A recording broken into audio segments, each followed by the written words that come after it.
Nous allons parler du cloud computing et plus particulièrement, pour pouvoir illustrer le cloud computing, nous allons pratiquer sur AWS, sachant bien évidemment qu'il y a d'autres offres de cloud computing comme Azure ou comme Google Cloud Platform. Alors le cloud computing, c'est quoi? Le cloud computing, j'ai représenté ici une plateforme de cloud et j'ai représenté ici une entreprise pour pouvoir donner une explication sur ce que c'est que le cloud computing. Le cloud computing, ou on dit également informatique dans les nuages, c'est une abstraction de serveurs qui permet une gestion plus souple. Abstraction de serveurs parce que les serveurs ne sont pas au niveau de l'entreprise. Les serveurs sont sur une plateforme hébergée par un prestataire de services qui offre les services du cloud computing comme Amazon Web Services, comme Google Cloud Platform, comme Azure et comme d'autres. Et sur cette plateforme, il y a un certain nombre de serveurs qui existent. Et sur ces serveurs, ce sont des serveurs physiques qui existent au niveau de cette plateforme cloud. Et sur ces serveurs physiques qui ont de grosses capacités, eh bien, il y a des hyperviseurs qui sont installés sur ces serveurs.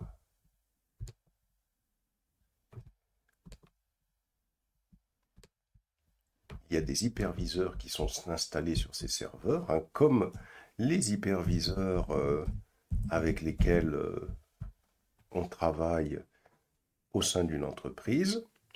Et ces hyperviseurs permettent à des utilisateurs distants de créer des serveurs une fois qu'ils se sont inscrits sur la plateforme de cloud. Une fois qu'on est inscrit sur la plateforme de cloud, on a la possibilité, via ces hyperviseurs, de créer des serveurs. Par exemple, sur ce serveur physique, on va avoir la possibilité de pouvoir créer nos serveurs, comme on le ferait avec une VirtualBox. Par exemple, ici, voilà, on aura un premier serveur qu'on pourrait créer avec cet hyperviseur, et je pourrais en faire d'autres. Voilà pour expliquer un petit peu pourquoi on parle d'abstraction de serveur. Et donc, le cloud computing, c'est comme une location de ressources informatiques à la demande, plutôt que de posséder et de maintenir des serveurs physiques au sein de l'entreprise.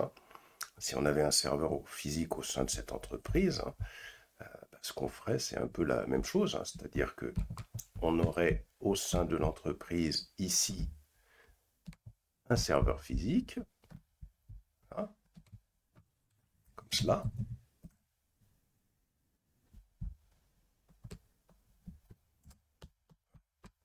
ici.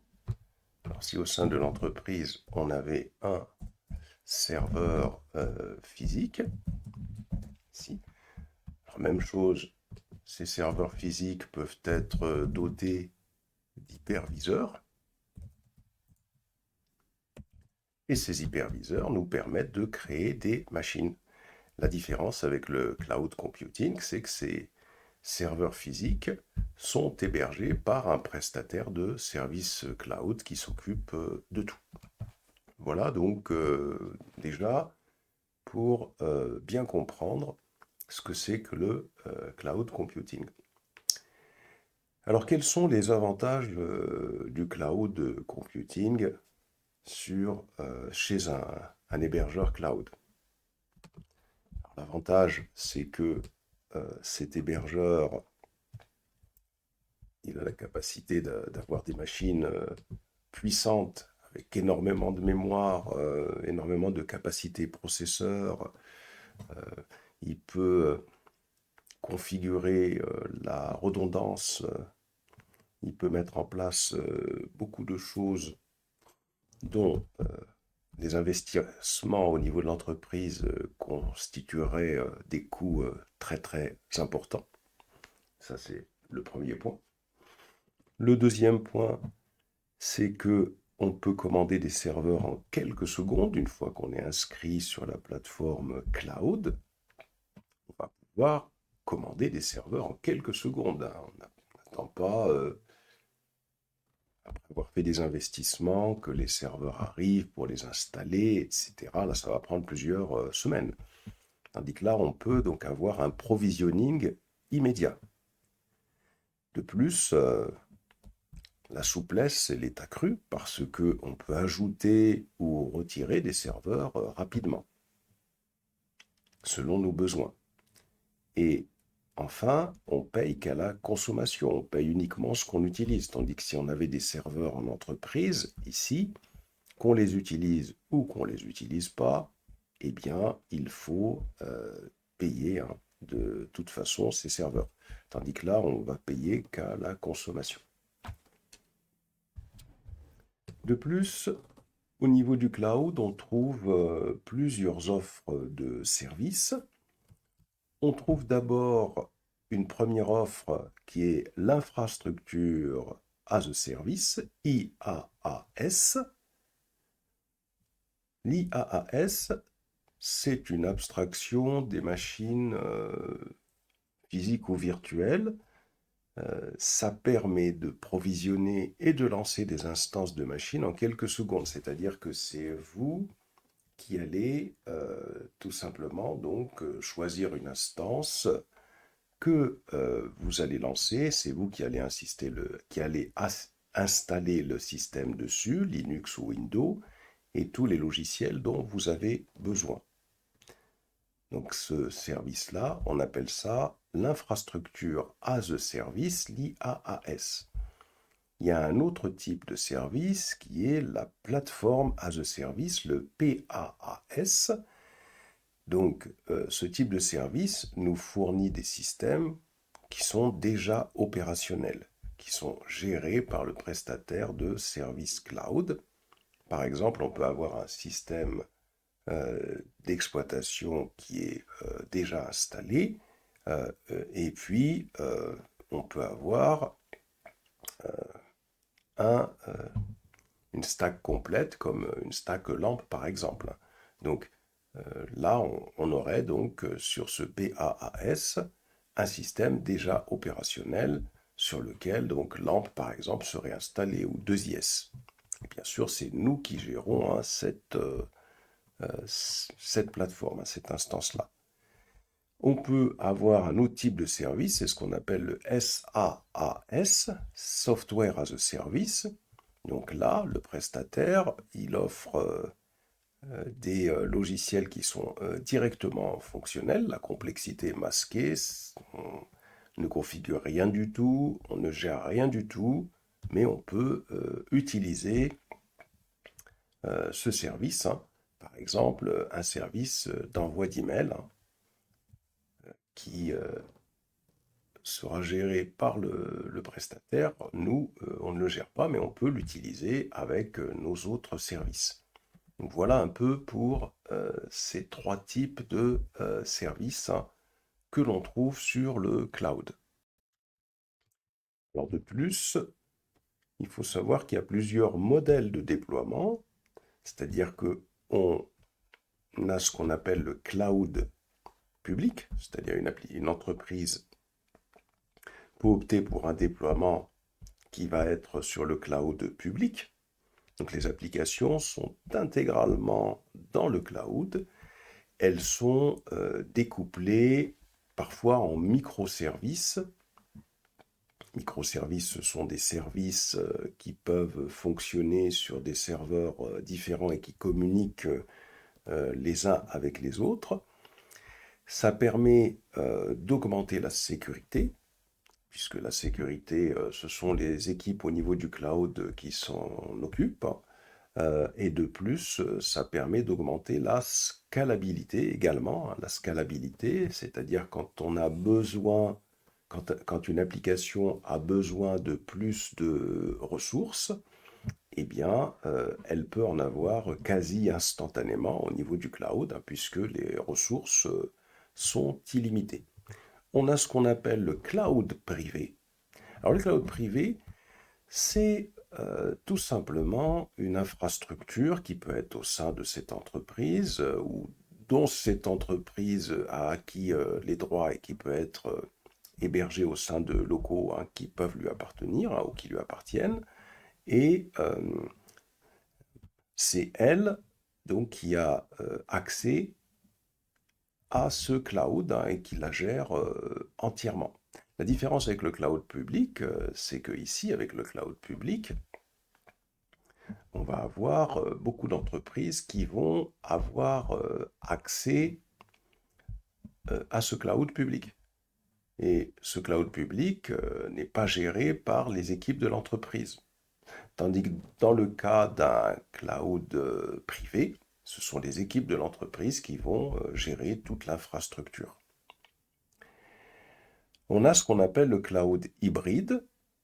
Le cloud hybride, c'est tout simplement une combinaison du cloud public et du cloud privé qui peut être ici, par exemple, au sein de l'entreprise.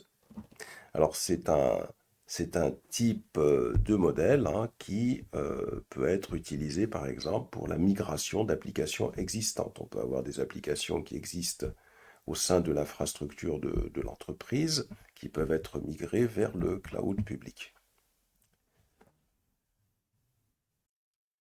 Nous, dans notre formation, on va illustrer le cloud computing avec AWS. Alors, AWS, Amazon Web Service. AWS, ça signifie Amazon Web Service. C'est l'aspect informatique d'Amazon qui offre des services web à tous. Initialement, il a été créé pour répondre aux besoins d'Amazon lui-même en infrastructure. Et AWS a mis donc cette infrastructure puissante à la disposition de tous.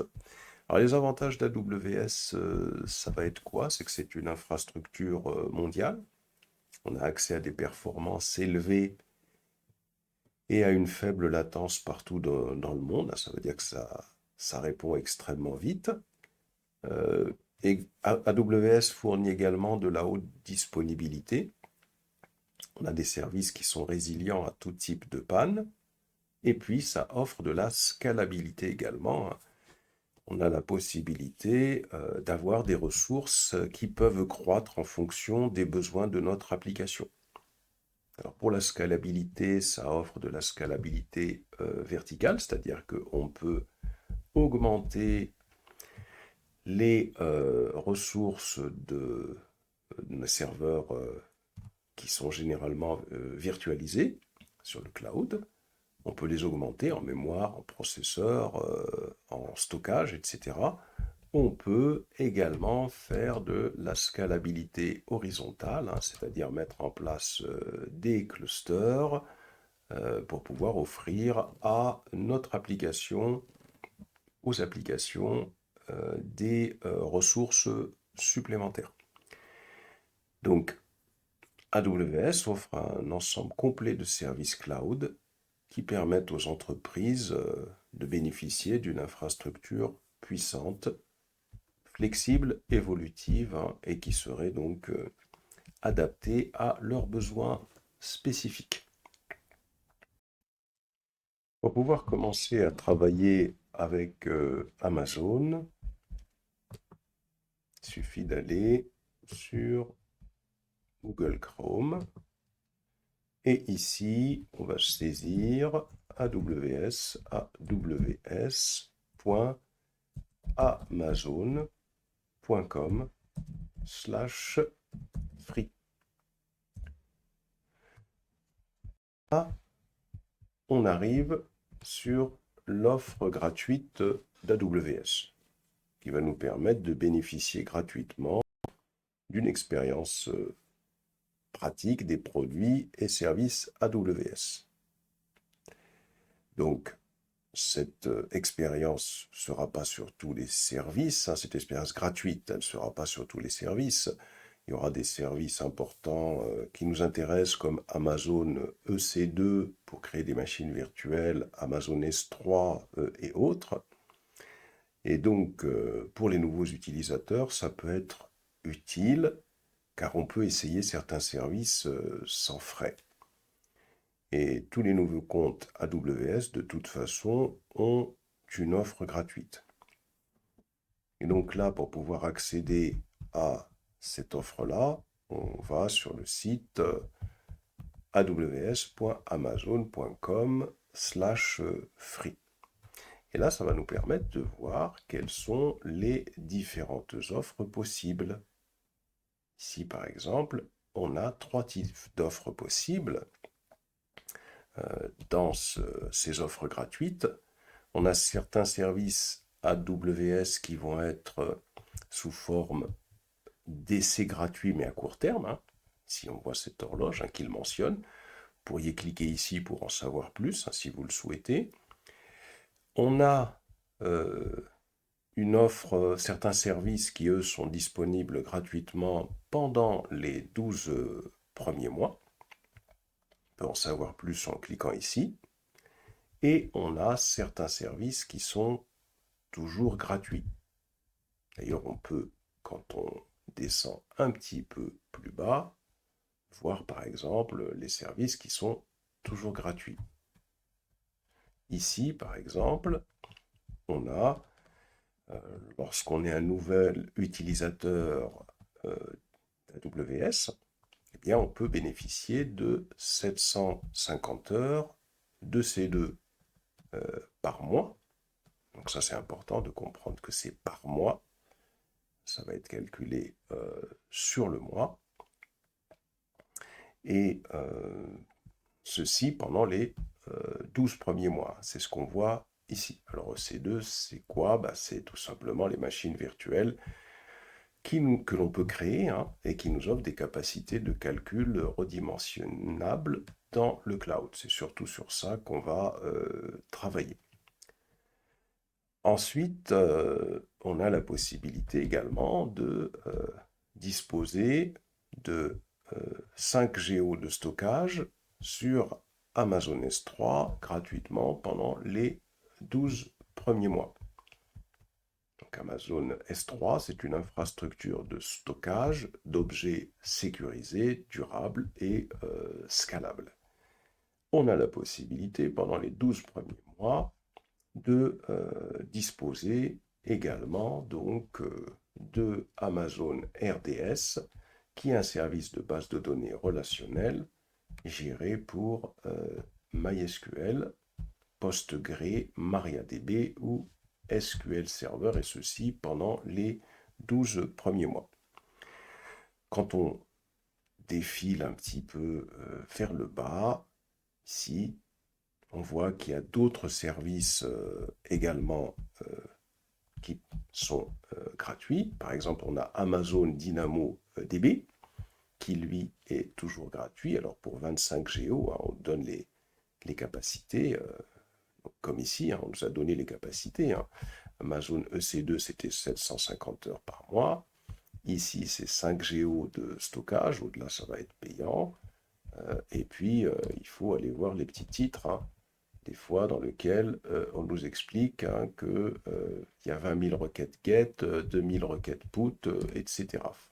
Donc, il faut bien voir que c'est quand même limité, mais pour déjà prendre en main, c'est déjà pas mal. Donc ici, on voit encore, par exemple, un service pour le machine learning, comme Amazon SageMaker, qui est disponible 2 mois à l'essai gratuit, et c'est la machine learning pour tous les scientifiques des données et développeurs.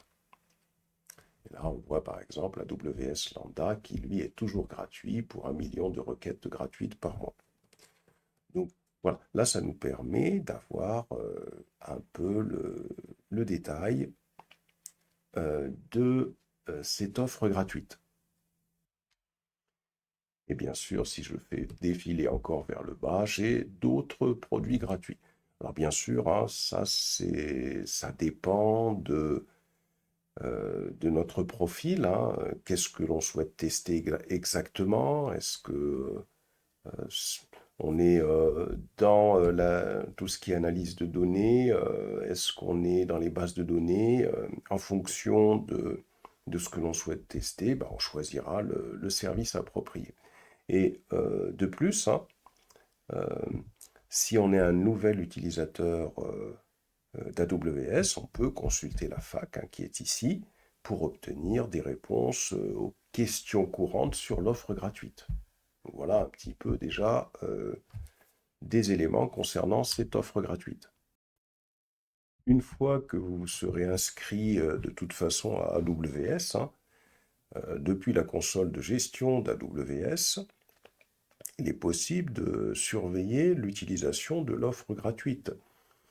Une fois qu'on est dans la console, il suffit tout simplement de cliquer sur le nom de votre compte à droite dans le coin qui est ici. Il suffira d'accéder à compte à ce niveau-là. Et puis, sur la gauche ici, il suffira de cliquer sur offre gratuite. Et une fois qu'on a cliqué sur offre gratuite, ça va nous montrer les services de niveau gratuit disponibles dans notre compte avec les informations suivantes, hein. On aura ici le nom du service, la limite de l'utilisation de l'offre gratuite, l'utilisation actuelle, donc que l'on peut comparer avec la limite d'utilisation de l'offre gratuite. On a l'utilisation qui est prévue, le pourcentage d'utilisation réelle et le pourcentage d'utilisation prévu depuis le début du mois. Donc on peut les surveiller. De plus, si on veut voir l'utilisation du niveau gratuit pour les mois précédents, il suffit au niveau du volet de gauche de cliquer sur facture. Une fois qu'on a cliqué sur facture, on peut ici par exemple sélectionner la facture qui nous intéresse. Janvier 2024 par exemple. Et une fois qu'on a sélectionné la facture, on peut descendre vers le bas pour voir les frais par service. Là, donc, on voit tous les services qui nous a été facturés. On peut voir le détail en cliquant sur plus ici. Et on voit par exemple que dans la région de Paris, on voit un petit peu combien d'heures on a utilisé pour ce service-là et combien ça nous a coûté. Donc, voilà un peu présenté de manière globale cette offre gratuite. Donc, la première des choses à faire maintenant, c'est de créer un compte. Ici, on a comment créer un compte. Et on a un certain nombre d'informations concernant la façon dont on peut créer un compte, hein. Donc, on nous explique ici qu'il faut ouvrir la page d'accueil d'AWS Amazon Web Service à ce niveau-là. Et donc,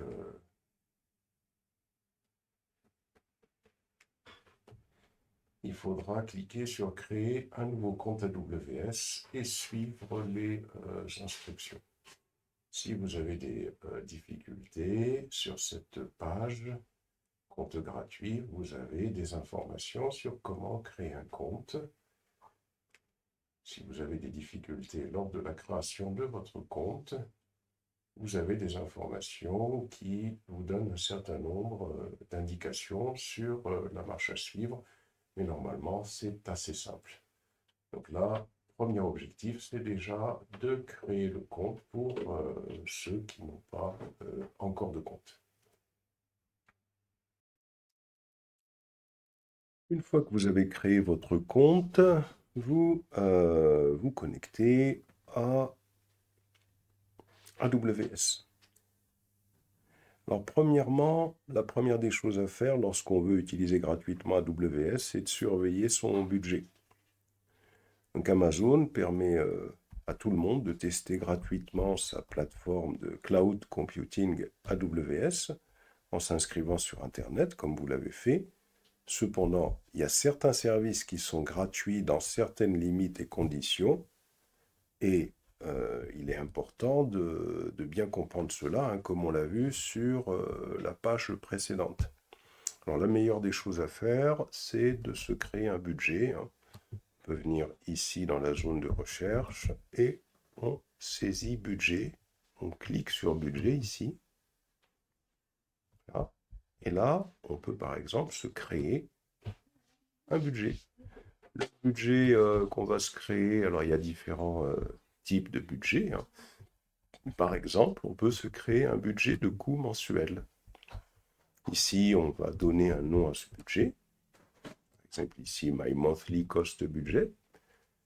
Ici, on peut se dire qu'on ne veut pas dépenser plus de 10 euros par mois, par exemple. Et ici, on va indiquer les adresses mail où on sera averti lorsque le seuil sera dépassé. Donc, l'adresse mail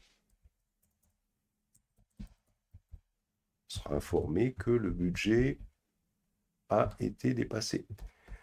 Et ici, on nous explique que tous les services AWS sont concernés par ce budget. Vous serez informé lorsque vos dépenses réelles atteignent 85% du montant. Lorsque vos dépenses réelles atteignent 100%, et si vos dépenses prévues devraient atteindre 100%. Donc là, on est quand même un peu conforté. Donc on clique sur créer son budget ici. Alors, qu'est-ce qui me bloque? Faut donner un nom de budget qui est unique, hein.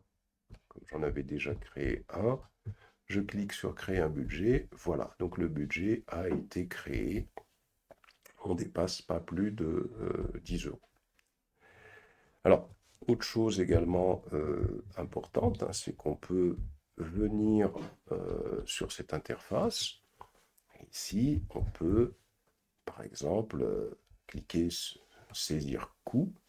Et lorsque on saisit coût, on a pas mal de fonctionnalités qui nous permettent d'explorer par exemple la gestion de la facturation et des coûts, les rapports d'utilisation et de coûts. On peut cliquer sur Cost Explorer ici. Voilà, on peut avoir un graphique des coûts, on peut avoir les factures, comme on l'a vu dans la vidéo précédente, et à partir de là, donc, on va avoir des informations sur l'utilisation des services et leurs coûts. On peut cliquer sur détection des anomalies de coûts pour avoir éventuellement donc, des anomalies sur les coûts, etc., etc. Donc on peut suivre nos coûts journalièrement dans AWS. Donc il faut être informé de ce qui est gratuit sur la page que l'on a vue tout à l'heure, AWS donc sur la page des offres gratuites, il était possible d'explorer un petit peu ce qui était gratuit, en particulier par exemple 750 heures pour une instance EC2 mensuellement. Donc l'idée c'est que quand on en a créé une, eh bien dès que on a fait ce qu'on avait à faire pour la tester, l'idée c'est de l'arrêter, hein, ou de la supprimer. Donc ça c'est le premier point, il faut savoir ce qui est gratuit, ce qui n'est pas. Deuxièmement, créer un budget, c'est intéressant parce qu'on est averti en fonction de ce qu'on veut dépenser lorsque on atteint 85% de la somme. Et puis, en venant quotidiennement dans cette interface, on peut avoir une idée de ce qu'on est en train de dépenser. Donc là, on est un peu rassuré. Alors, ce qui est important également, c'est de mettre un bon mot de passe pour cette interface AWS, hein, pour pas que quelqu'un d'autre puisse y accéder. Donc il y a des façons de sécuriser tout ça. Et puis, surtout également, ne pas laisser traîner de clés sur des postes de travail hein, que quelqu'un pourrait utiliser pour se connecter éventuellement à vos instances. La première des choses à faire quand on rentre sur cette interface AWS, c'est de choisir déjà la région où on va travailler. Donc on clique ici, en haut, et puis on peut choisir la région. Alors déjà, on va revenir sur Service. Ici, on peut revenir sur la page d'accueil de la console. Il suffit de taper page dans la zone de recherche et on va sur la page d'accueil de la console. Première des choses à faire ici, c'est de sélectionner la région où on veut travailler. Nous, on va travailler dans la région de Paris. Alors, concernant ces régions, il faut savoir que Amazon Web Services il dispose d'une infrastructure mondiale. Donc, on voit ici qu'il y a beaucoup de régions composées de nombreux centres de données répartis à travers le monde. Hein. C'est-à-dire que dans chacune de ces régions-là, il y a des centres de données de AWS et c'est en fonction de la région où on va avoir nos clients hein, pour les applications qu'on va mettre en place sur AWS. C'est en fonction de cette région-là qu'on choisit la région pour que les centres de données soient le plus proches possible et que les connexions se fassent rapidement. Donc ces centres de données ils sont organisés en régions et il faut savoir une chose, c'est que les régions que l'on voit ici, ce sont des entités indépendantes les unes des autres. Actuellement, on existe plusieurs hein, en Europe et également en Amérique du Nord. De plus, il faut savoir qu'au niveau de chaque région, il y a ce qu'on appelle quand je sélectionne cette région-là, il y a ce qu'on appelle des zones de disponibilité. Par exemple, ici, si je saisis EC2, alors EC2, c'est les machines virtuelles que l'on peut créer sur Amazon Web Services, un peu comme les machines qu'on crée avec la VirtualBox ou celles qu'on crée avec VMware ESXi ou celles que l'on crée avec d'autres hyperviseurs. Mais ça, c'est propre à Amazon. Si je clique sur EC2, on voit que comme on a choisi la région de Paris, ici, on a des zones de disponibilité dans cette région-là sur lesquelles on peut faire fonctionner notre instance, par exemple, ou d'autres services. Donc il faut savoir que chaque région, comme celle de Paris, est subdivisée en zones de disponibilité. Et les zones de disponibilité, c'est quoi? Ce sont des emplacements isolés les uns des autres. Si l'une d'entre elles rencontre un problème, les autres sont conçues pour rester opérationnelles. De plus, les zones de disponibilité d'une même région sont interconnectées avec une latence très faible. Donc ici, par exemple, on voit qu'on a 3 zones de disponibilité. Donc on a la région de Paris, et on a les zones de disponibilité. Dans chacune de ces zones de disponibilité, c'est là où vont se trouver les serveurs physiques. Donc nous, dans le cadre de notre formation, on va se concentrer sur la région de Paris. Cependant, il faut comprendre une chose, hein, c'est qu'il est important de choisir une région en fonction de l'emplacement des clients. C'est-à-dire que si vous êtes dans un autre pays, il faudra choisir une autre région hein, que Paris en fonction de vos clients. Donc ça c'est important, ou plusieurs régions, hein, si on a des clients qui sont disséminés partout à travers le monde. Effectivement, donc là, quand on a des clients qui sont à Paris et qu'on choisit la région de Paris, la proximité géographique, elle est cruciale hein, pour assurer des performances optimales. Bon, ça on le devine. Hein. Et vous pouvez également, bien sûr, utiliser plusieurs régions si le trafic est mondial. Hein. C'est important de comprendre cela. Voilà un peu pour présenter la première des choses qu'on doit faire. Hein. Et c'est très important de comprendre cela parce que quand on choisit une région, il faut savoir une chose, hein, c'est que tout ce qu'on va créer dans cette région, tout ce qu'on va créer dans cette région de Paris ne sera pas disponible pour les autres régions. C'est très important de comprendre ce premier aspect des choses, c'est que quand on choisit une région, de travailler dans une région, si on choisit de créer des serveurs, on choisit de créer différents composants en utilisant AWS, tout ce qu'on va créer dans cette région ne sera pas disponible pour d'autres régions. C'est important de comprendre ça, surtout quand on passe à l'automatisation de l'infrastructure, parce que parfois, si on se trompe, on est tout étonné lorsqu'on a automatisé une infrastructure, lorsqu'on arrive dans cette interface-là, on choisit une région qu'on n'avait pas choisie dans le logiciel pour l'automatisation et on voit qu'on ne retrouve rien. Donc il est important de comprendre ce premier aspect des choses. Région et zone de disponibilité. Donc trois aspects à retenir. Premièrement, suivre le budget, très important, et les coûts, hein, très très important de comprendre cet aspect des choses. Et deuxièmement, la première des choses à faire, c'est de choisir la région.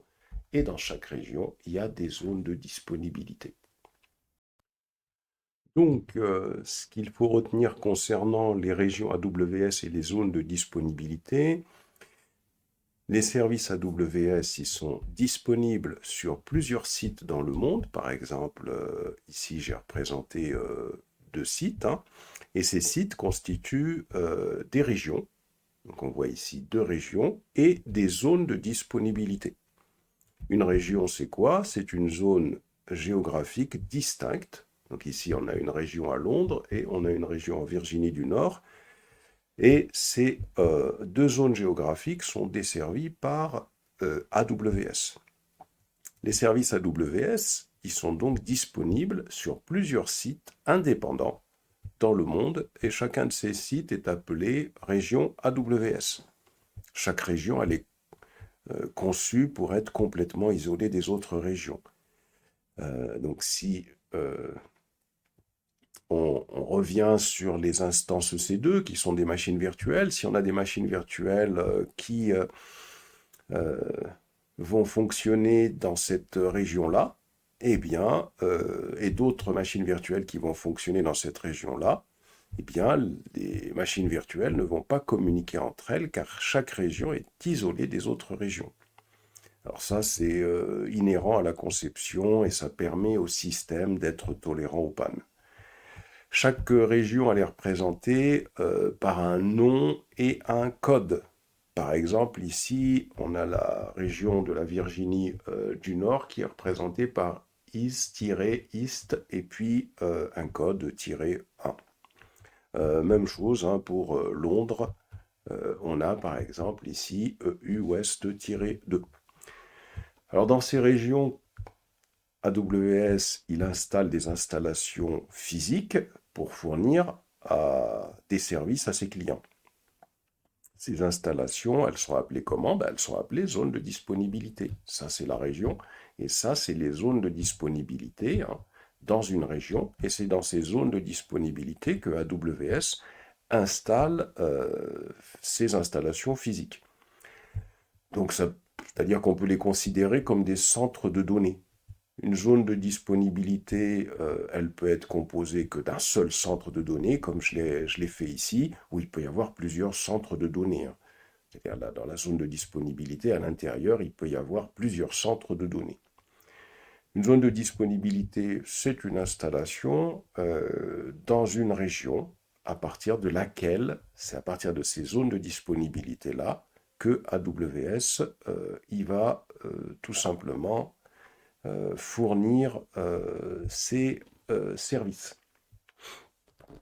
Donc là, ce qu'il faut savoir également, c'est que les zones de disponibilité au sein d'une région, elles sont isolées, mais elles sont connectées via des liens à faible latence, hein, donc ça va très vite. Et par contre, les régions, elles, on a dit qu'elles étaient isolées. Donc les zones de disponibilité à l'intérieur d'une région, elles sont connectées entre elles, tandis que les régions sont isolées. Et ça permet d'avoir une infrastructure hautement disponible. Et lorsqu'on lance d'ailleurs une instance EC2, une machine virtuelle, on la lance dans une zone de disponibilité. Revenons par exemple ici revenez ici, voilà, à ce niveau-là. Saisissez EC2 au cas où vous n'êtes pas sur ce menu. Je clique sur EC2. Donc ça va m'emmener sur un menu qui va me permettre, une page qui va me permettre de, en particulier, lancer des machines virtuelles comme je le ferais sur la VirtualBox. Alors si je clique sur lancer une instance, par exemple, eh bien, on voit que si je descends un petit peu plus bas ici,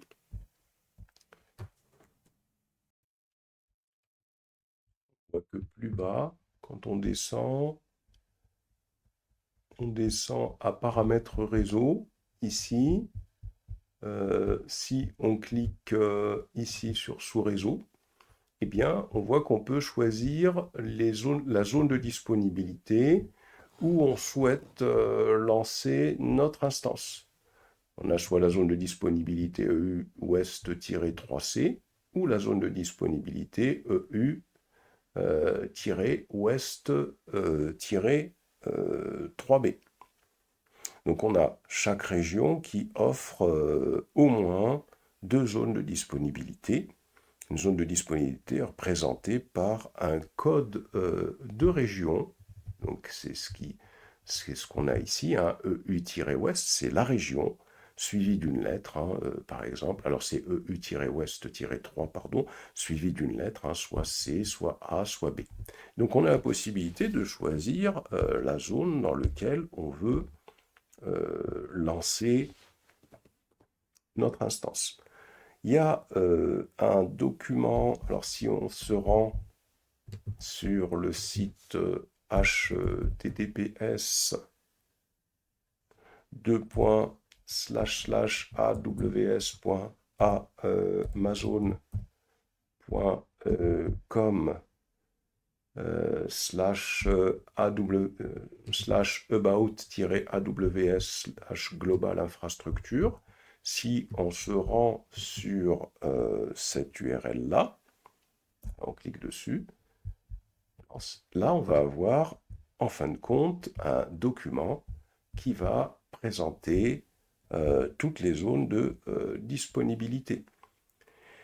Par exemple, ici, on a une carte du monde hein, dans laquelle on a des points voilà, qui représentent les régions AWS déjà disponibles. Et les rouges, hein, ce sont celles qui le seront donc éventuellement bientôt. Donc là, si on regarde, on voit qu'on a 33 régions lancées et on a 105 zones de disponibilité.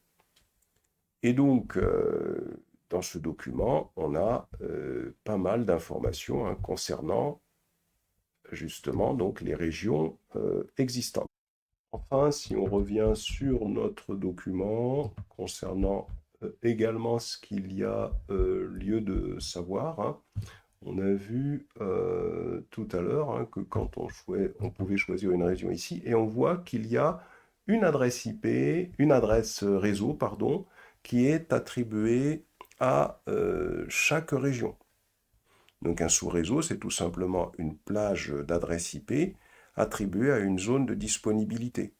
Donc ça veut dire que si on lance cette instance EC2, l'instance sera lancée avec une adresse IP qui lui sera attribuée dans la région sélectionnée. Parlons d'Amazon EC2. Amazon EC2,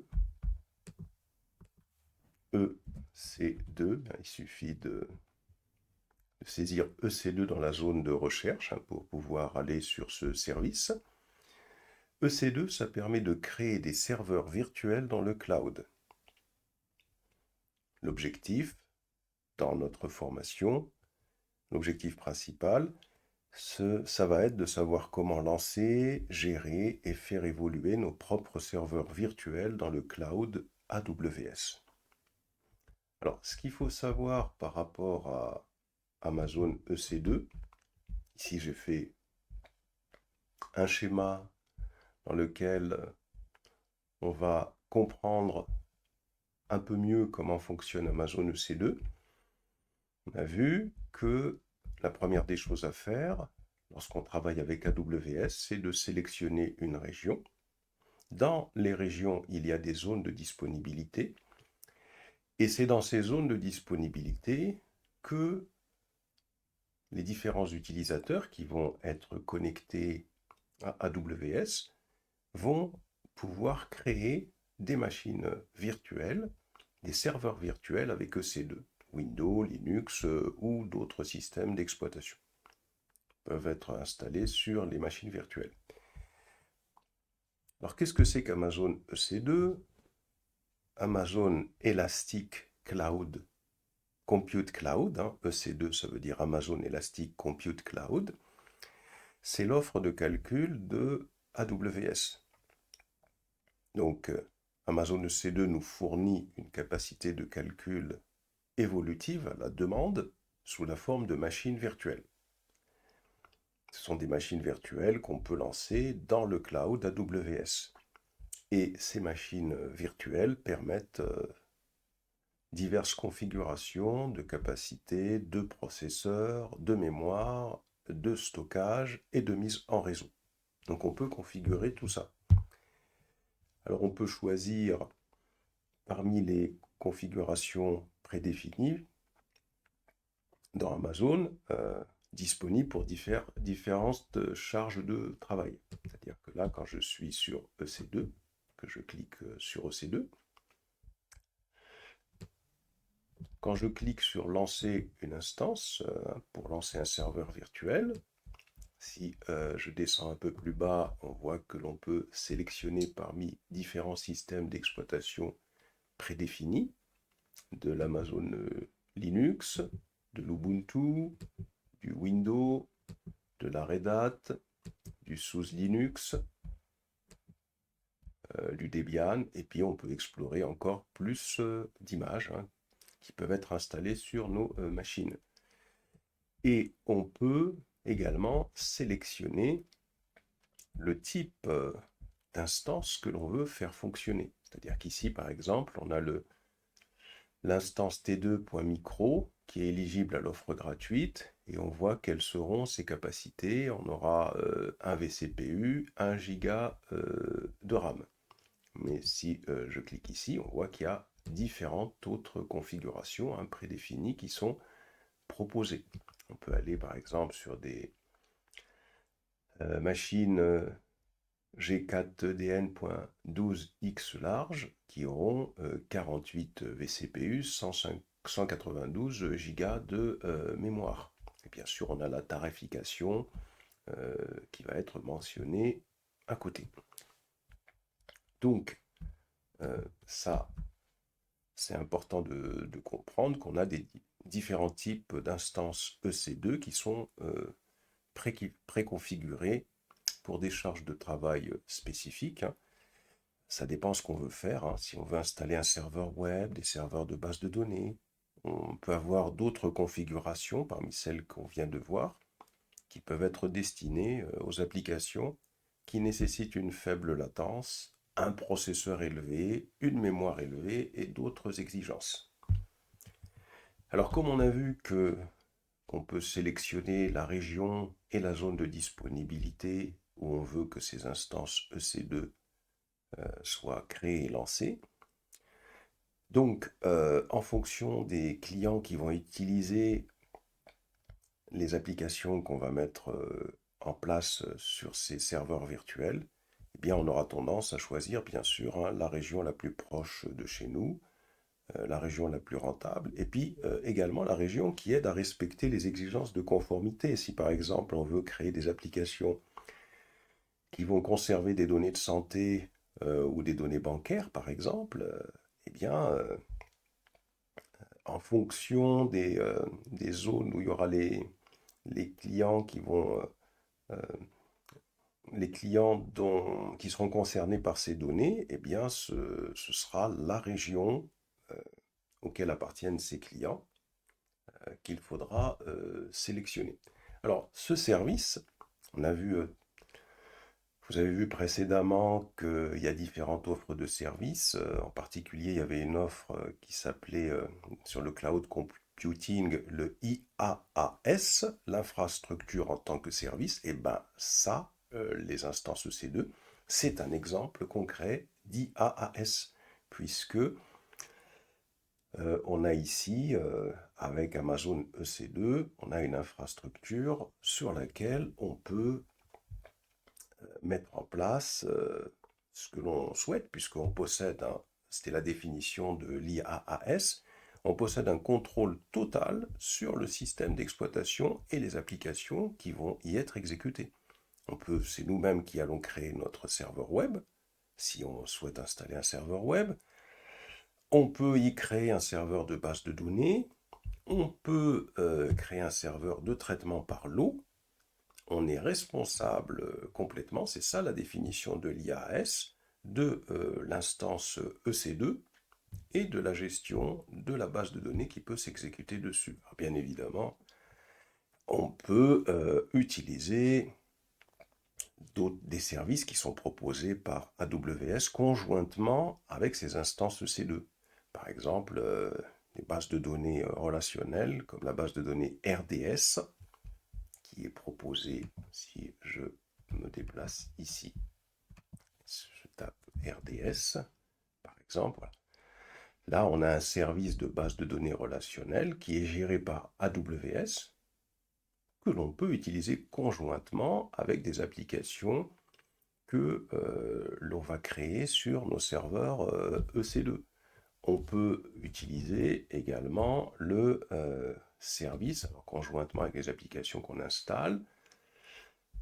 On peut utiliser Lambda qui va permettre d'exécuter du code sans se préoccuper du serveur, conjointement avec les applications que nous mettons en place sur AWS. On peut utiliser également Elastic Beanstalk qui va permettre d'exécuter et de gérer des applications web, donc conjointement avec nos instances EC2. Donc pour conclure de manière globale sur EC2, concernant ses principales fonctionnalités, d'abord c'est un service qui est peu coûteux. De plus, les instances EC2 sont lancées à partir de matériel partagé. Ici par exemple, on peut imaginer qu'on a représenté un matériel physique, et là on a ces instances virtuelles qui peuvent avoir été créées par différents clients. Par exemple, si vous connectez sur AWS, vous créez cette instance EC2 et qu'une autre personne ou une autre entreprise se connecte sur AWS, il va créer cette instance EC2 Linux qui coexisteront sur un même serveur. Puisque AWS va utiliser des serveurs physiques pour lancer les instances EC2 et la capacité de ces serveurs physiques est partagée entre plusieurs clients. Alors pour faire ça, AWS, il utilise un hyperviseur. Ça fonctionne comme vous le faites localement quand vous utilisez la VirtualBox ou VMware ESXi. L'hyperviseur, souvenez-vous, c'est un logiciel qui est utilisé pour créer des machines virtuelles. Par contre, dans le cas de AWS, l'hyperviseur n'est pas visible par l'utilisateur final. Vous ne pouvez pas voir le serveur physique sous-jacent ni l'hyperviseur. C'est-à-dire qu'en tant qu'utilisateur, vous n'avez pas accès au serveur physique qui existe au niveau de AWS pour héberger les machines virtuelles et vous n'avez pas accès à l'hyperviseur directement. C'est un peu comme lorsqu'on utilise Vagrant. Vagrant, on peut créer des machines virtuelles sans avoir accès à l'hyperviseur, par exemple. Donc, une chose vraiment importante à bien comprendre, c'est que ces instances EC2 s'exécutent sur le même serveur physique et elles peuvent appartenir à différents clients. Et comme plusieurs clients donc, vont partager ces ressources physiques, ce coût est partagé.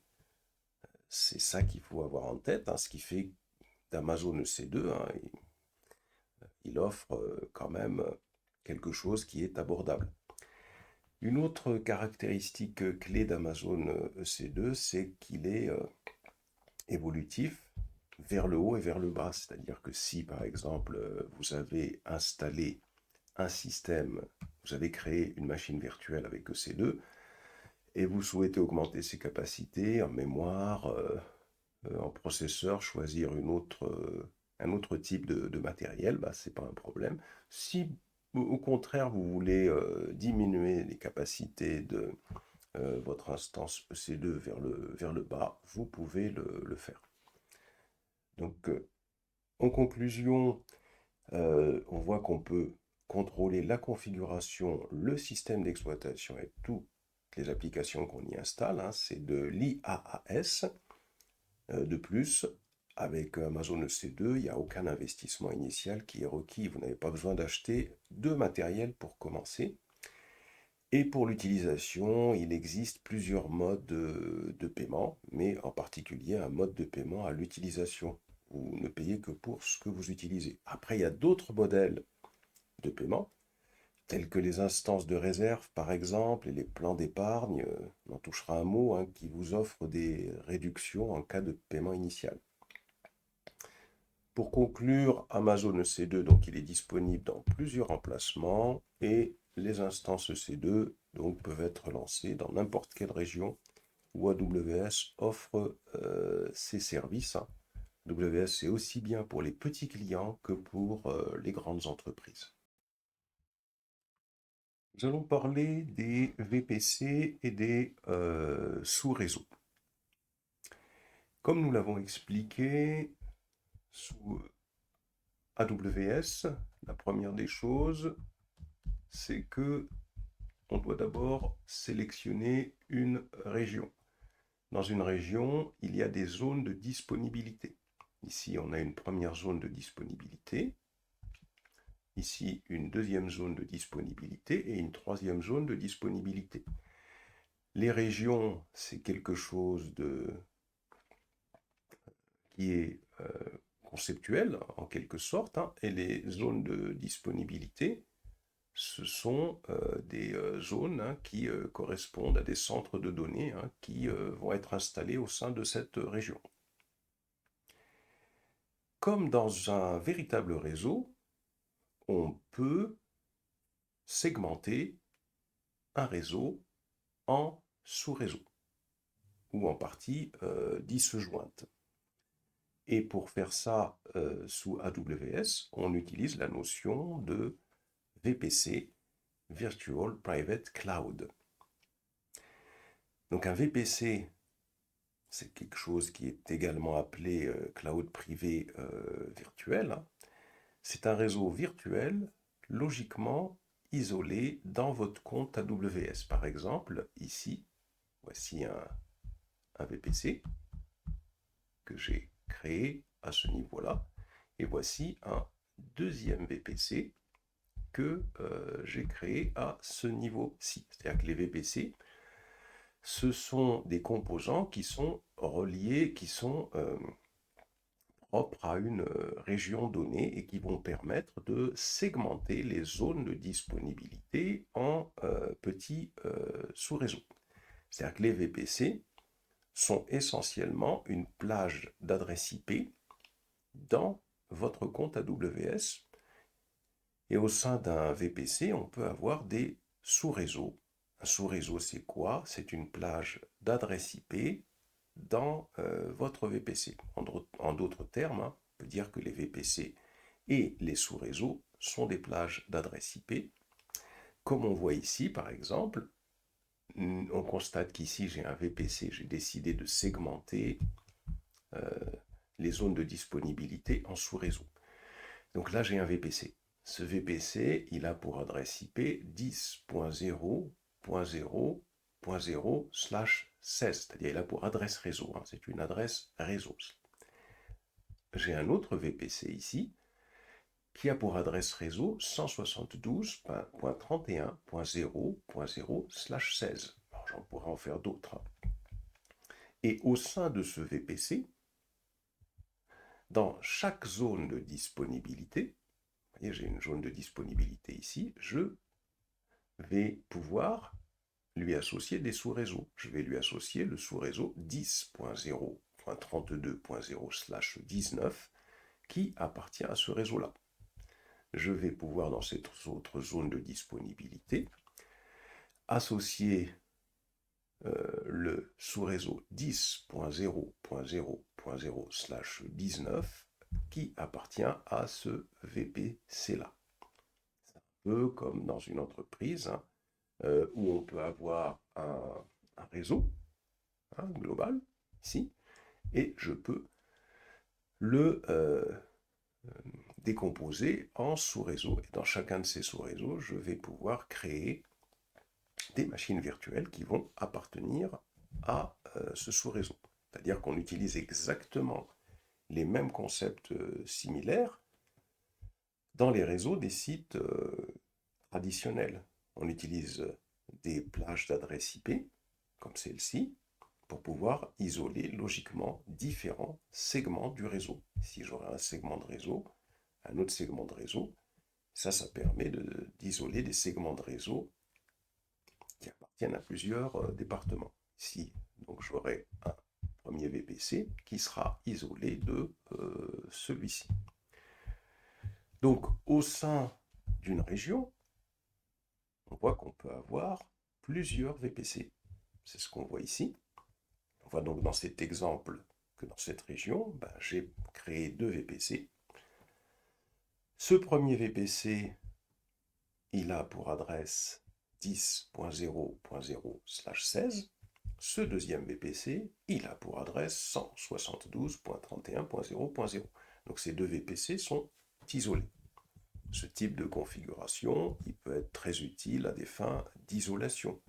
Par exemple, on peut avoir dans ce premier VPC des instances de production dans ce premier VPC et les instances de non-production dans ce deuxième VPC, par exemple, par défaut. Et donc, les instances ne communiqueront pas entre elles car les VPC sont logiquement isolés. On voit également donc qu'au sein d'un VPC, on peut avoir des sous-réseaux. Il s'agit de plages d'adresses IP plus petites qui appartiennent à la plage d'adresse IP du VPC. Par exemple, dans ce VPC-là, qu'est-ce qu'on constate? On constate qu'on a deux sous-réseaux et chacun de ces sous-réseaux possède une plage d'adresse IP qui appartiennent à la plage d'adresse IP du VPC. Le numéro qu'on voit après la barre ici, c'est le masque de sous-réseau et chacun des sous-réseaux a le masque de sous-réseau qui est donc /19 ici. Et tandis qu'ici, on a le masque /16. Ça veut dire que, tout simplement, au sein des sous-réseaux, on va avoir un nombre de machines qui sera plus petit. Alors, si vous ne vous souvenez pas de comment fonctionnent les masques de réseau sur Internet, il y a des calculateurs qui vous permettent de vous familiariser avec ces calculs réseau pour mieux comprendre ces adressages CIDR. Donc, voilà pour introduire un peu cette notion de Virtual Private Cloud et cette notion de sous-réseau associé à des régions. Et donc maintenant, on va essayer d'aller voir concrètement comment ça se présente dans AWS. On va se rendre dans la console AWS. Et ici, une fois qu'on est dans cette console, on peut déjà aller voir par rapport au composant le plus important dans AWS, qui est tout simplement EC2, puisque EC2, c'est ça qui permet de créer des machines virtuelles. Donc, on peut aller voir par rapport à EC2 quelle est la relation entre une instance que l'on va créer et puis les VPC. Je clique sur EC2, et là, supposons qu'on souhaite lancer une instance. Je clique sur lancer une instance. Quand on souhaite lancer une instance, si je descends un petit peu plus bas, ici, une fois que je suis descendu un petit peu plus bas, ici, on voit dans cette section paramètres réseau qu'il y a un VPC qui est associé à notre instance, hein, c'est-à-dire que notre instance va être associée à ce VPC. Alors si vous venez de créer votre compte AWS, normalement, vous devriez avoir un VPC par défaut. Et si on souhaite, par exemple, on suppose qu'il y aurait d'autres VPC, on va voir comment on crée dans quelques instants.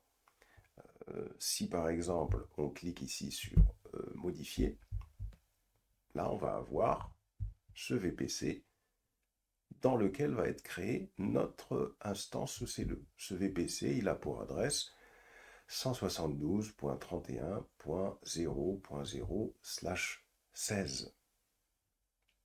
Et donc, cette adresse IP, elle est généralement associée au VPC par défaut.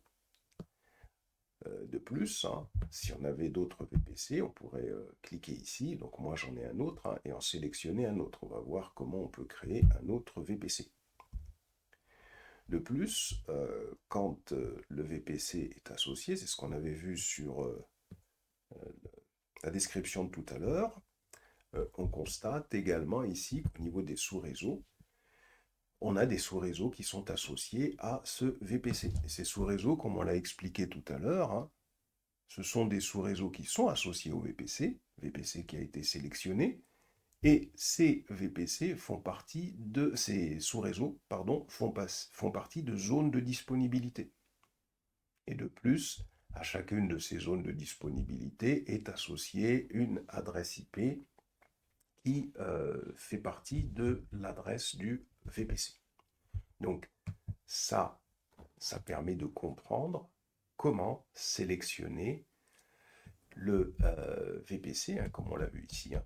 Voilà, donc on a l'instance EC2, on souhaite lancer une instance dans cette zone de disponibilité, ou celle-là, associée à tel réseau, associée à tel VPC, donc on vient de voir comment on peut faire quelque chose comme cela.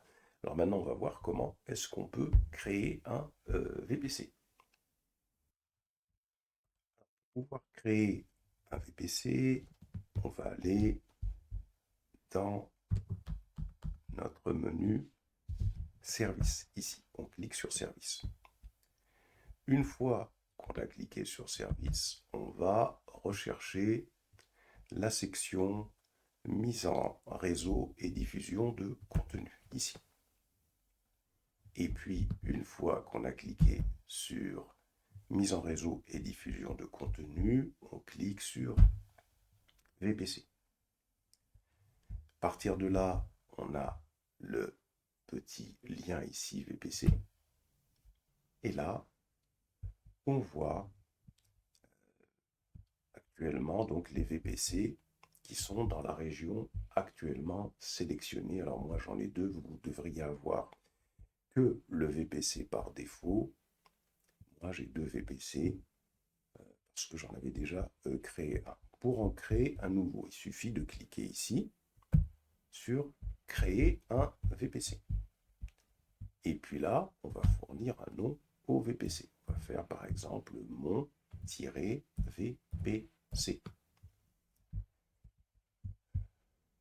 Ensuite, une fois qu'on a donné le nom du VPC, on peut lui fournir une plage d'adresse IPv4, hein, si on descend un petit peu plus bas ici.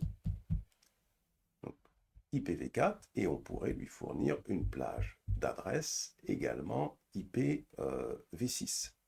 Alors ici, on va lui fournir une plage d'adresse IPv4 qui va être par exemple 10.1.1.0.0/16.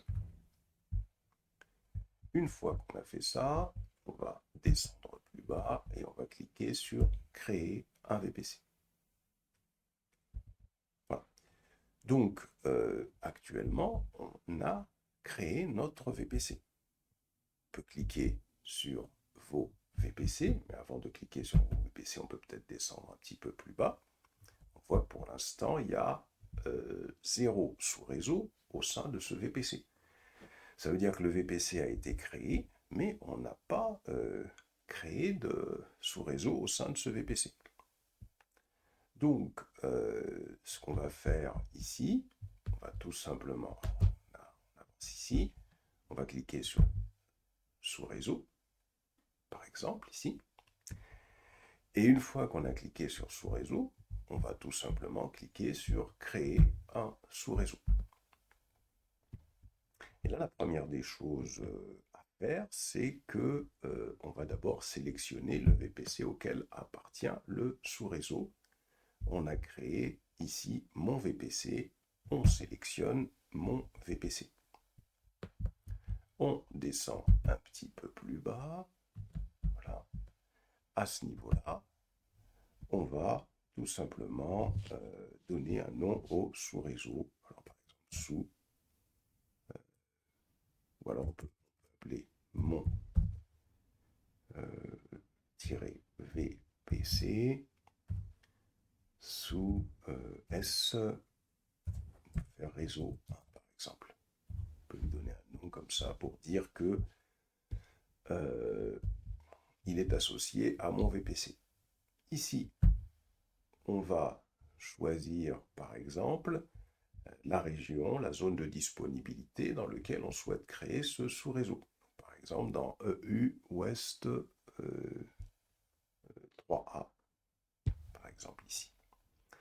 C'est important de choisir la zone de disponibilité. Voilà.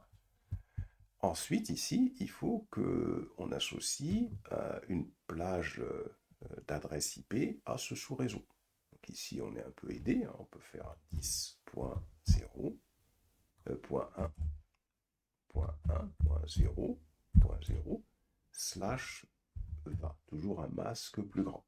C'est vrai que c'est un peu, pour ceux qui ne connaissent pas le réseau, un peu bizarre. On se dit, bah tiens, il a un masque plus grand, celui-là un masque plus petit. En réalité, avoir un masque plus grand, ça signifie que, tout simplement, on va avoir plus de, comment dirais-je, plus de bits au niveau de cette adresse IP qui vont être associés au réseau. Et donc ça laisse moins de place aux machines réseau, aux machines, comment dirais-je, donc aux machines EC2. Ça veut dire qu'on peut créer, en réalité quand on a un plus grand masque, ça veut dire qu'on peut créer moins de machines. Quand on a un masque qui est plus petit, ça veut dire qu'on peut créer plus de machines. Et là on a un bouton qui permet de pouvoir définir le prochain sous-réseau. On est aidé ici. Et donc on est aidé quant au prochain sous-réseau que l'on peut créer associé à ce VPC. On clique sur créer un sous-réseau. Voilà, on aura un premier sous-réseau qui aura l'adresse 10.1.0.0/20 qui sera associé à ce VPC. On peut créer un autre sous-réseau. On sélectionne le même VPC. Ensuite, ici, on va l'appeler par exemple mon-VPC-réseau 2, par exemple. La zone de disponibilité, on peut choisir la deuxième, par exemple, ici. Et là, on peut remettre le 10.1.0.0/20, mais comme ça, on l'a déjà attribué, on peut, monter un petit peu pour qu'il nous donne une autre adresse de sous-réseau qui serait associée à ce réseau de VPC. On clique sur créer un réseau et là, donc, on devrait avoir notre sous-réseau qui va être créé à ce niveau-là. Donc si je clique sur sous-réseau, ici, je vais avoir mes deux sous-réseaux qui sont associés à ce VPC et qui ont leur caractéristique qui est ici. On voit les zones de disponibilité auxquelles ils sont associés. Hein. Le premier à EU Ouest 3A, le deuxième à EU Ouest 3B. Et bien sûr, hein, on peut également donc, hein, on l'a vu quand on lance une instance EC2, hein, quand on va sur EC2, ici. Alors on l'a pas encore lancé, mais déjà il faut comprendre ces aspects-là, bien les comprendre. Hein. Quand on cliquera, quand on créera une instance EC2, eh bien, on pourra dans paramètres réseau ici, hein, on pourra cliquer sur modifier. Et ici, on pourra sélectionner ce VPC qu'on a créé, mon VPC. Et à ce niveau-là, on pourra choisir un des sous-réseaux que on vient de créer dans une des zones de disponibilité. Alors revenons sur les VPC. Donc on vient ici, on peut taper VPC, hein, quand on ne s'y retrouve pas, on clique sur VPC, on clique sur VPC, et de plus ici, si je clique sur ce VPC-là, voilà, je constate que ce VPC, lui, est associé à une table de routage. Et ça, c'est normal parce que si on revient sur ce schéma, on voit qu'un VPC, c'est un réseau isolé en fin de compte. Hein. C'est-à-dire qu'on pourrait supposer qu'il y a un routeur quelque part ici, si on faisait ça au sein d'une entreprise et peut-être des routeurs entre ces réseaux-là, hein, pour pouvoir segmenter le réseau. Et donc, dans une entreprise, pour pouvoir sortir sur le réseau ou aller d'un réseau à l'autre, qu'est-ce qu'il faut? Il faut une table de routage. Et donc, c'est exactement ce qui se passe ici. Un VPC donc, va être associé à une table de routage. La table de routage, elle indique à AWS comment gérer le trafic. Si je clique sur cette table de routage-là, ben, je la vois ici. Et donc, cette table de routage, elle va posséder des routes. Si je clique ici, je vais avoir les routes définies dans cette table de routage. Dans cette table de routage, pour l'instant, j'ai une seule route, en fin de compte, hein, qui a été définie. Donc la destination, c'est 10.1.0.0/16. C'est une route locale, hein, et c'est une route, hein, qui est active. Hein, donc ça va permettre les communications au sein du VPC. Ça veut dire que tout le trafic qui appartient à la plage d'adresse IP du VPC va être traité comme du trafic local. Et là, on ne peut pas sortir vers l'extérieur parce qu'on n'a pas défini ce qu'on appelle une passerelle. Revenons sur vos VPC, ici. Allons sur le VPC par défaut, hein, celui-là, celui que vous aviez au début. Cliquez dessus, allez voir sa table de routage. Je vais cliquer sur cette idée concernant la table de routage. Et là, qu'est-ce qu'on constate? On constate que dans les routes, il y a bien sûr une route qui va définir le trafic local au sein du VPC. Et on a également ce qu'on appelle ici une passerelle. On voit d'ailleurs, hein, ça c'est ce qu'on appelle une route par défaut. Hein. C'est-à-dire que tout le trafic qui va être destiné à Internet va passer par cette passerelle. Donc, comme on vient de le constater, un VPC il possède plusieurs composants. Il possède la plage d'adresse IP du VPC, des sous-réseaux, qui sont des plages d'adresse IP plus petites. Ensuite, on a une table de routage qui indique à AWS où acheminer le trafic, des passerelles Internet, une passerelle Internet qui envoie le trafic vers Internet. Et donc, ça permet de compléter un peu notre schéma qui est ici. Par exemple, si je prends, alors ce que je vais faire, hein, pour que ce soit plus visible, hein, je vais carrément détruire ce VPC là pour en laisser qu'un seul, sinon ça va être trop chargé. Mais il est très important d'avoir un petit schéma en tête.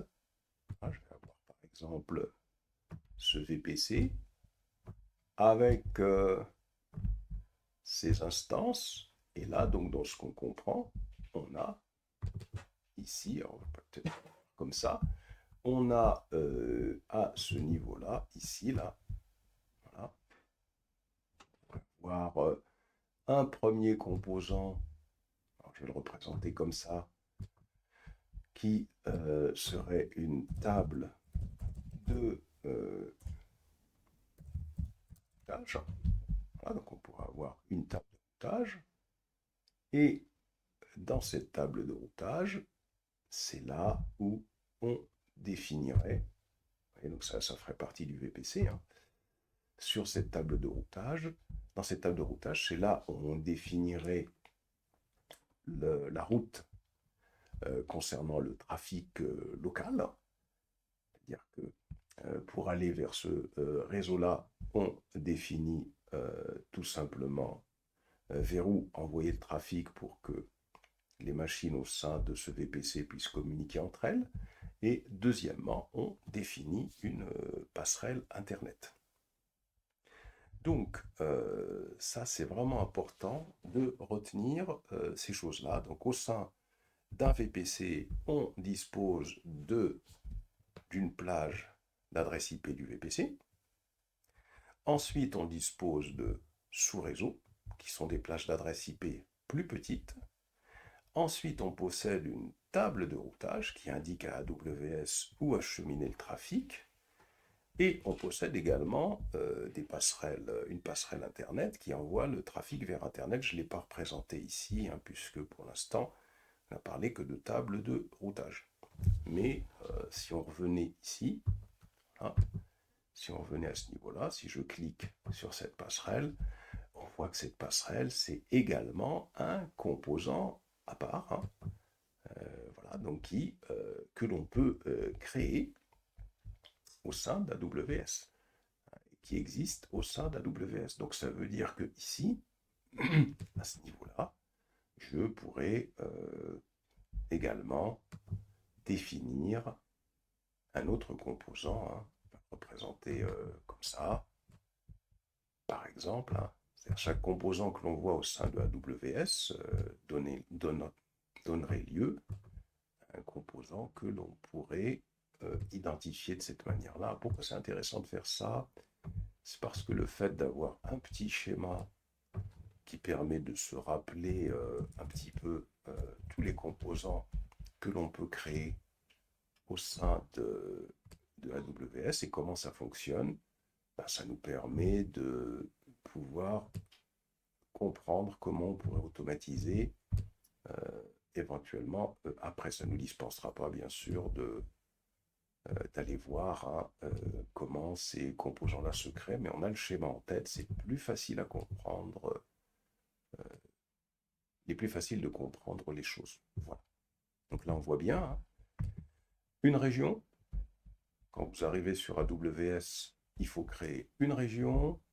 Dans une région, il y a des zones de disponibilité. Les zones de disponibilité correspondent à des centres de données. Et de plus, on a des sous-réseaux qui sont associés à ces zones de disponibilité. On peut créer des instances dans chacune de ces zones de disponibilité auxquelles sera associée une adresse IP du sous-réseau du sous-réseau, comment dirais-je, de la plage d'adresse IP de sous-réseau associé au VPC. On a une table de routage qui permet de définir la façon dont le trafic est acheminé. Dans cette table de routage, on y définit quand on veut sortir sur Internet la passerelle. Et on a également une passerelle qui, elle, permet au trafic d'aller sur Internet. Alors, comment peut-on créer un VPC par défaut quand ce VPC n'existe pas, par exemple? Donc, là, on peut retourner, par exemple, ici. Et il faudrait aller sur une région qui ne possède pas de VPC par défaut pour comprendre un peu la manipulation ici, par exemple, au niveau de l'Oregon, si je clique sur Oregon, voilà, on va essayer d'aller voir. Si je vais sur Oregon, si je clique sur OVPC, malheureusement, le VPC par défaut existe ici. Ce qu'on peut faire peut-être ici, c'est tout simplement, je ne vais pas le détruire, on peut le détruire, oui, dans cette région-là. On va cliquer ici sur Action. Je vais le supprimer.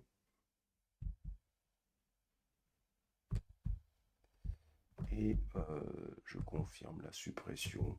Et ici, je vais faire supprimer. Par exemple, le VPC. Ah, par défaut, m'embête. Par défaut. Ah, faut un accent.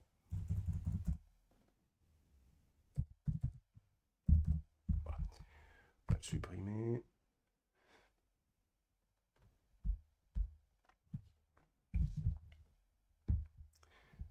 Voilà. Et là, donc, voyons, donc si je peux cliquer un, je peux sélectionner, créer un VPC par défaut. Peut-être pas à ce niveau-là. À ce niveau-là, on va revenir en arrière. Et là, on va aller sur Action et créer un VPC par défaut. Voilà. On clique sur Créer un VPC par défaut. Voilà. Et vous voyez, il nous a bien créé un VPC par défaut avec l'adresse IP qui a l'habitude d'être associée au VPC par défaut. Avant de continuer, revenez carrément sur la région de Paris à ce niveau-là. Voilà pour la compréhension des VPC. Alors, on revient ici sur VPC. Voilà. Voilà donc pour la compréhension des VPC et de comment ça fonctionne. Donc, il faut conserver cette image en tête. Hein. Après, bien évidemment, chacun peut faire sa représentation comme il le souhaite en fonction de son expérience. Hein. Quand vous avez l'expérience, vous pouvez représenter autrement. Là, l'objectif, c'est d'essayer de rendre les choses simples et de les vulgariser hein, par rapport à un schéma que moi, je trouve personnellement parlant.